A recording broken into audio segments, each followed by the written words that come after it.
নমস্কার। ঠাকুরমা স্বামীজি গুরুদেবের শ্রীচরণে প্রণাম জানাই। তৈলঙ্গ স্বামীর সঙ্গে শ্রী শ্রী রামকৃষ্ণদেবের যে সাক্ষাৎকার, সেইটি নিয়ে ছোট্ট করে একটু ব্যাখ্যা শোনাই। সাল ছিল 1868। শ্রী শ্রী ঠাকুর লোকমাতা রানী রাসমণির ছোট জামাই মথুরবাবুর সঙ্গে তীর্থে করতে কাশী গিয়েছেন। সঙ্গে ছিলেন ঠাকুরের ভাগ্নে হৃদয়রাম। এক শীতের সকালে কাশীর পবিত্র ধূলিমাখা পথে হেঁটে চলেছেন ঠাকুর আর মথুরবাবু। ইতিমধ্যে বাবা বিশ্বনাথকে দর্শন করা হয়ে গিয়েছে। এবার অন্তরে এক তীব্র আকর্ষণ, এক অদ্ভুত টান, তার প্রবল ইচ্ছা কাশীর সচল বিশ্বনাথ পরম যোগী তৈলঙ্গ স্বামীর দর্শন করবেন।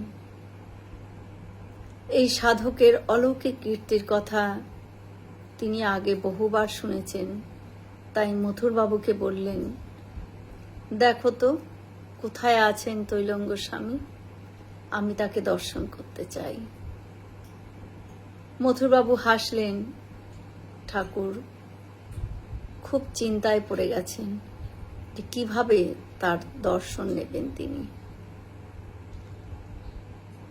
এর মধ্যে খবর এলো তৈলঙ্গ স্বামী তখন কাশীর এক বিখ্যাত গৃহস্থ ভক্ত মঙ্গল ভট্টের বাড়িতে। তার শিষ্যা শঙ্করী মাতাজিও সদ্য হিমালয় থেকে ফিরে গুহাকৃত সাধন কক্ষে অবস্থান করেছেন। মঙ্গল ভট্টজির বাড়িতে পৌঁছে ঠাকুর প্রণাম করলেন তৈলঙ্গ স্বামীকে। তখন তৈলঙ্গ স্বামী গভীর ধ্যানস্থ। মুখে তার কোনো শব্দ নেই, চোখে এক অপরূপ দীপ্তি। শঙ্করী মাতাজি পরবর্তী সময়ে স্মরণ করেছেন, কি আশ্চর্য সেই মিলন মুহূর্ত। 32 বছরের শ্রীরামকৃষ্ণ আর 261 বছরের বয়সী তৈলঙ্গ স্বামী একে অপরের দিকে তাকিয়ে আছেন এক দৃষ্টে। ঠিক এক নবীন ও এক প্রবীণ মহাসাগর যেন পরস্পরের সীমানায় এসে মিশেছে। ঠাকুর মৌন ইঙ্গিতে তৈলঙ্গ স্বামীকে প্রশ্ন করলেন, ভগবান এক না দুই? তৈলঙ্গ স্বামী শান্তভাবে উত্তর দিলেন, যখন সাধক আত্মার সাথে সম্পূর্ণ এক হয়ে যায় তখন এক অদ্বিতীয়, কিন্তু যখন ভক্ত ভগবানের অন্বেষণে থাকে তখন দুই, ভক্ত আর ভগবান। ঠাকুরের মুখে এক অদ্ভুত প্রশান্তির ছাপ, চোখে জ্যোতি। তিনি আবারও প্রশ্ন করলেন, ধর্ম কি? উত্তর এলো, সত্য। জীবের কর্ম কি? জীব সেবা। তবে প্রেম কি? ভগবানের নাম স্মরণে যখন হৃদয় ভিজে ওঠে, চোখে জল আসে, সেই অবস্থাকেই বলে প্রেম। এই কথাগুলি শঙ্করী মাতাজির নিজে কানে শুনেছেন এবং তিনি লিখেছেন। শুনে ঠাকুরের ভাব সমাধি হলো। তার দুই চোখ দিয়ে প্রেমাশ্রু গড়িয়ে পড়তে লাগলো, যেন চিবুক বেয়ে চলেছে গঙ্গা ধারার মতো।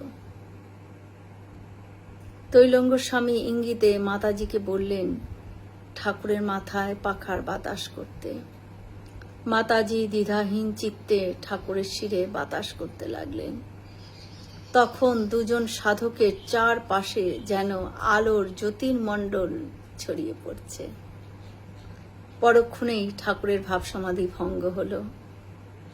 উঠে দাঁড়িয়ে দুহাত তুলে আনন্দে মাতোহারা হয়ে নাচতে লাগলেন ঠাকুর।